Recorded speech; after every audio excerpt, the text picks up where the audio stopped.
இப்போ நம்ம பார்க்க போகிற வீடியோ வந்து நோ டிஸ்பிளே கம்ப்ளைண்ட்டு சிங்கிள் காப் டிஸ்பிளே தான் போட்டிருக்காங்க. இதில் வந்து நம்ம சிங்கிள் லைனை கட் பண்ணி டிஸ்பிளே ரெடி பண்ணியிருக்கோம். அதை எக்ஸ்பிளைன் பண்ணி சொல்லுவேன் பாருங்கள்.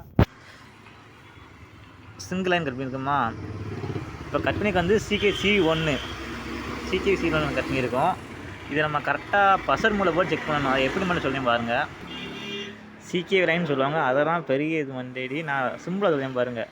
இந்த இதுக்கும் பசர் மூளை வச்சிங்கன்னா உங்களுக்கு பசரில் சவுண்டு கேட்கணும். சவுண்டு கேட்டால் இந்த 2 லைனில் ஏதாவது ஒரு லைனை வெட்டி விடணும். அப்புறம் இதுவும் வைக்கணும். இந்த 2ல் ஏதாவது பஸ்ஸில் சவுண்டு கேட்டுச்சுன்னா இதில் ஏதாவது ஒரு லைனை வெட்டிடணும். சப்போஸ் இங்கிட்டு வெட்டி வரலன்னா அதே மாதிரி இந்த சைடு வரணும். அதே இடத்துல அதே மாதிரி இங்கே இருக்கும். என்ன இருக்கா அந்த லைன் அதே சேம் லைன் தான் இருக்கும். அதே மாதிரி தான் ஒரு லைன், இந்த லைன் வந்து இந்த லைனுக்கு அடுத்து இந்த லைன் ஒரு லைனை விட்டு அவங்க வச்சிங்கன்னா பஸ்ஸர் மூலம் சவுண்டு கேட்கும்.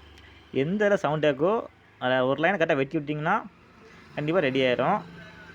அப்படி ரெண்டுமே சவுண்டு கேட்டுதுன்னா டபுள் சைடு ஷார்ட்டாக இருக்கும், அந்த செட் ரெடி ஆகாது. ரொம்ப ரிஸ்க் எடுக்க வேண்டாம். இப்போ செட் ரெடி ஆகிட்டு உங்களுக்கு ஆன் பண்ணி காட்டுறேன். அதனால் செட் ரெடி ஆகிட்டு